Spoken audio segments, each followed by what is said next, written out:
Welcome students. So today let's start the topic importance of species diversity of the ecosystem.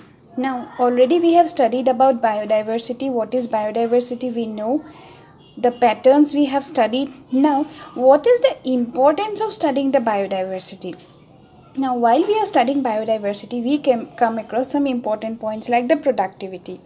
Now we have already studied in an earlier part that what is productivity, isn't it? The net productivity, gross productivity. So when the ecosystem is bigger, then it will have higher biodiversity and it will be more productive as compared to a smaller ecosystem. Okay, so the size of the ecosystem will directly depend on the productivity. Then stability. Now the stability is also essential. Now biodiversity is essential for stability of an ecosystem. That means what happens when there are more species, the communities, they will tend to be stable with their surroundings, okay, with the occasional disturbances. Now in an ecosystem, disturbances will occur definitely. So when actually the biodiversity is large, then what happens, these organisms, they try to or tend to cope with the disturbances. That's why a stability has been created over there. And next is the ecosystem health. Ecosystem health means what happened actually while we are studying the biodiversity, then we come across certain things like how to study the ecosystem. Like there are checks, controls, negative and positive feedbacks, key species, keystone species, their relationships, so how they are interacting. All these factors will help us to study about the ecosystem health. Okay, so these three are the main importance for why we are studying the biodiversity of an ecosystem. Now next we come to the causes of biodiversity loss. Now when biodiversity, we are studying that they are flourishing, but there are also certain regions for which their loss is being created, and the main cause for biodiversity loss is the human beings, isn't it? So first is habitat loss and fragmentation, that is due to overuse. Human beings, now we are not satisfied with whatever we are getting, so for more urbanization, for industrialization and overpopulation, what happened, we are destroying our surroundings, and that's why we are using up our surrounding and thus causing loss to the habitat.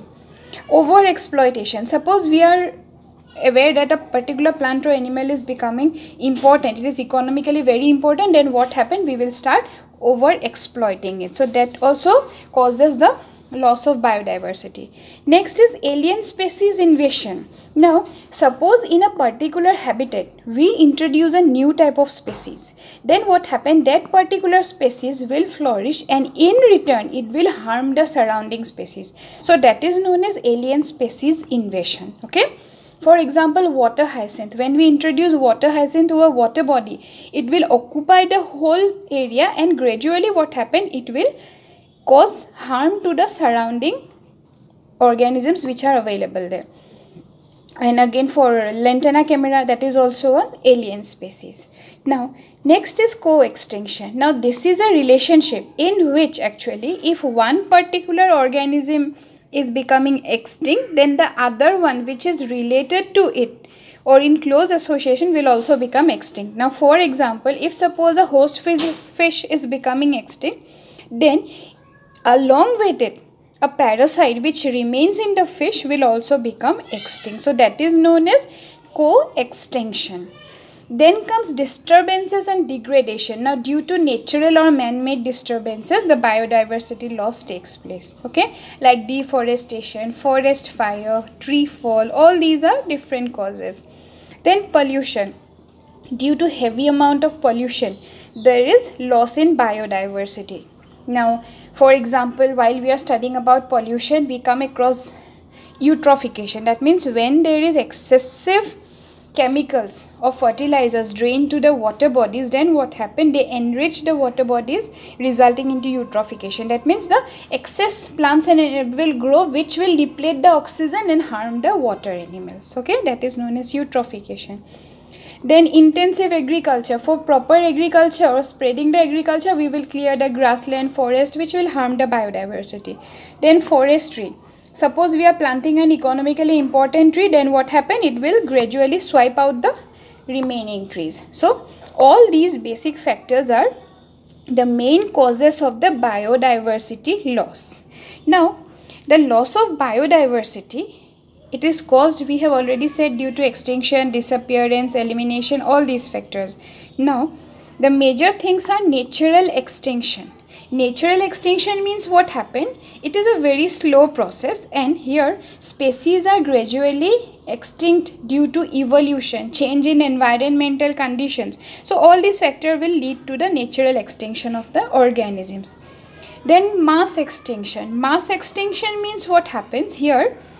A large number of organisms will gradually disappear due to some natural phenomena or some catastrophes like volcanoes, asteroids, prolonged drought, prolonged rainfall. All these factors will affect, and thus all the whole population or the whole organisms will swipe out. Now, for example, the dinosaurs which were prevailing in the Jurassic period, they became extinct suddenly. And how they became extinct? Due to this natural catastrophes. These catastrophes acted upon them, they completely destroyed the complete environment, and along with them they swiped out the dinosaurs also.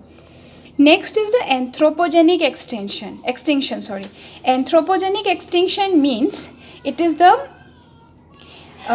human being or human man-made complete destruction, like destruction of forest, hunting, pollution, all these. Anthropogenic, the word itself means man-made. That's why all the man-made causes which are responsible for extinction of biodiversity comes under the anthropogenic extinction process. Okay.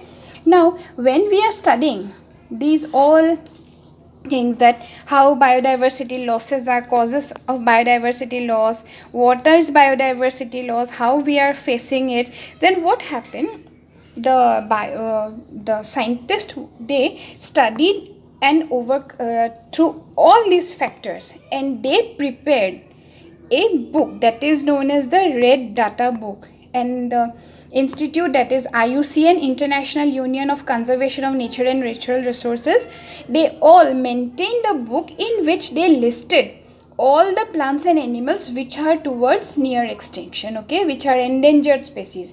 Everything was written over there so that we can come across how or what type of plants or animals will become extinct, whether they are present in some other places or not. If they are only present in one particular place, so how can we preserve them, how can we conserve them?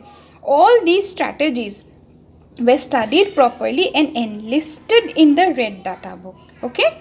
So, and according to the Red Data Book, there are total 8 categories, like extinct species, extinct in wild species, critically endangered species, vulnerable species, lower risk species, data deficiency, not evaluated, rare species, indeterminate species. There are different categories have been classified according to the Red Data Book, and subsequently, accordingly, these animals or plants which are towards the point of extinction are conserved by various strategies applied. Okay, so go through the books.